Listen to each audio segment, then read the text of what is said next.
Hi guys, it's Dom here from Soundsphere Magazine and Gimme a Hull Yeah. Recently I had a great chat with Malakai Black. You can see the full interview of that on the Soundsphere Magazine YouTube and the article on Soundsphere Magazine. But this is a clip from that interview specifically for Gimme a Hull Yeah, where Malakai talks about his entrance and his creative process in AEW. So I hope you enjoy this. Thanks very much for watching and we'll see you soon. Hull Yeah!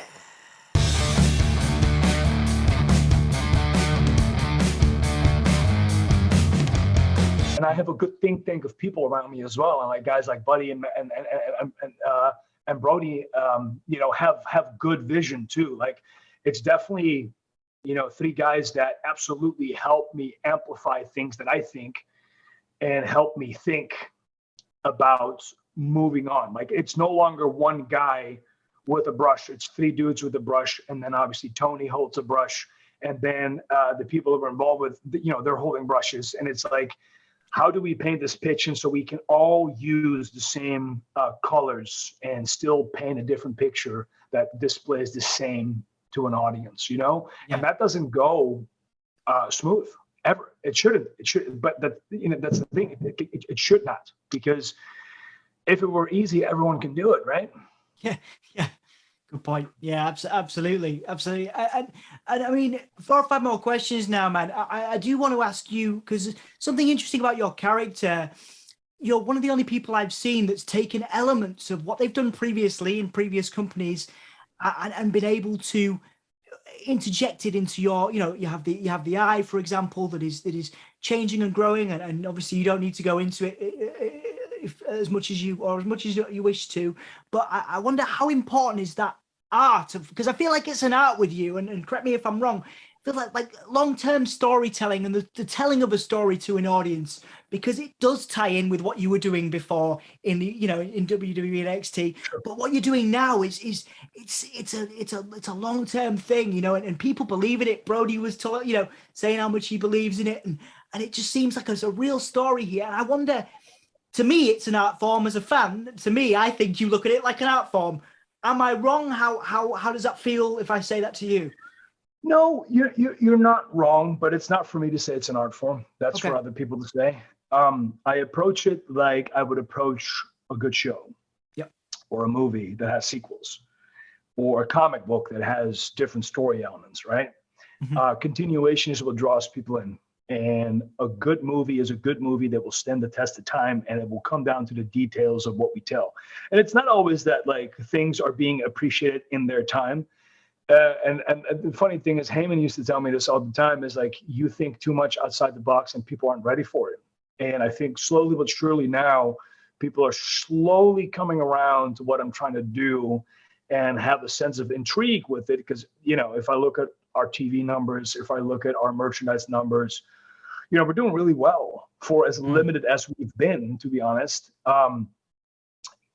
It's also part of my frustration, right? Because I have this vision and I have to convey this vision to, the man in charge, and he doesn't always agree. So we have to find a level of where we agree on. And that sometimes causes me to sacrifice part of my vision, but it also causes him to sacrifice part of his vision. But I will always say he's always done right by me, and he's always found ways to work with me. And I also know that I'm not always the easiest to deal with in terms of like that, because I have if I see something and I know it's going to work, then I'm like, no, if we change one single thing about it, it's not going to come across the way it's going to come across, right? And also, to refer back to Brody and stuff, he's a good clank board for me, because I've also had to learn to let certain things go. Okay. You're never going to get 100%, right? You're never going to get that camera angle that you wanted. You're never going to get that verbiage that you wanted. You're never going to always get, this big moment that you're not, and like, but it's okay. It's all right, because not only do we work on the rebound, because everything is adjustable, we work in a way that we can do damage control, right? Mm-hmm. And sometimes circumstances happen. And that, again, everything about what I'm saying is absolutely fine. It's just me that had to learn to kind of go, let the ropes go a little bit. Okay. Stop yanking it so tight. Let it go. Breathe. It's fine. It's going to be okay, right?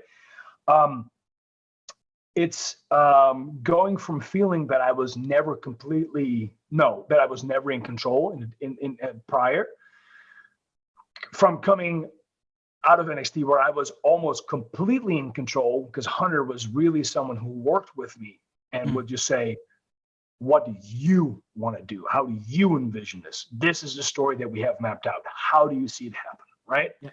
And him and me would work together.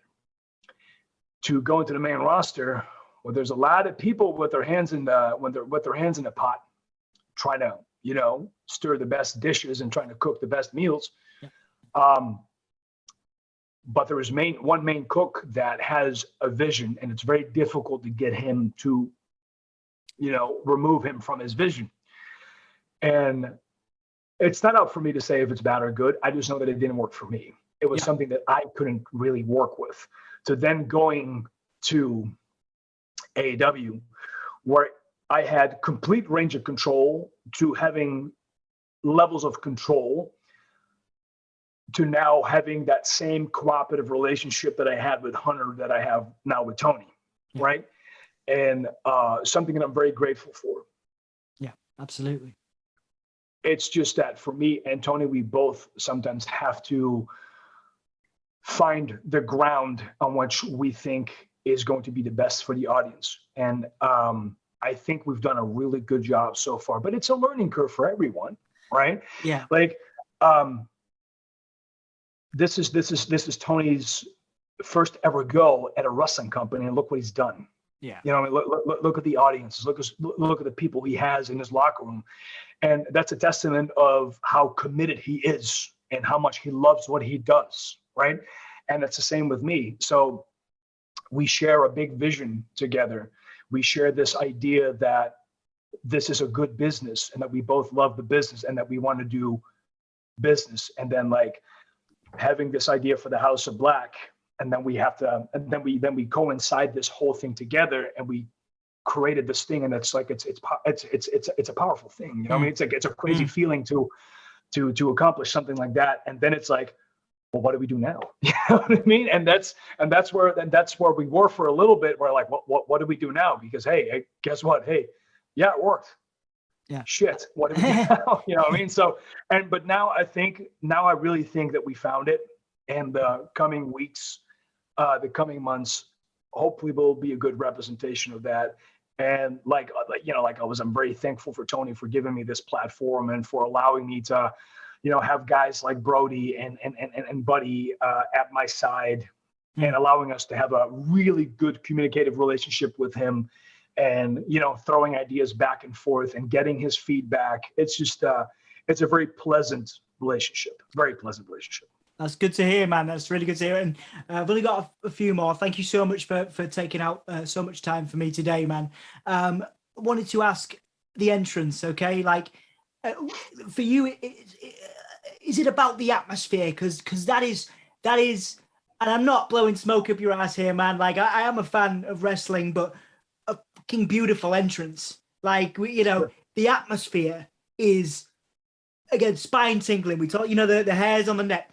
Is it everything you want it to be? Is it everything that you want it to be going forward as well? Is that your vision perfectly on the television? Okay. Yes, that is like this is one of those things where I was like, no, it has to happen like this. Yeah. And he granted me that. You know what I mean? So I was very thankful that he was like he allowed me to have this vision to create this entrance, this character, this aesthetical look. The entrance actually came about, again, like, having this like strange interest in death. If you look at the entrance, the first light is behind me, which represents dawn. Mm-hmm. Then I'm standing on the turnbuckle, and the light shines on top of me, which is when the sun's at the highest point of the day, which is between 3 to 6 p.m. Then I'm sitting in the middle, and the light kind of comes from a somewhat downward angle, and the light's dimmer. And it's the moonlight, basically. So it's the cycle of day. It's a representation that everything that starts has to come to an end. So that's basically the idea behind the entrance. And the same is done with when we do the House of Black entrance. That same cycle is repeated, basically. Yeah. Yeah, it's just a stunning, just again a work of art, man.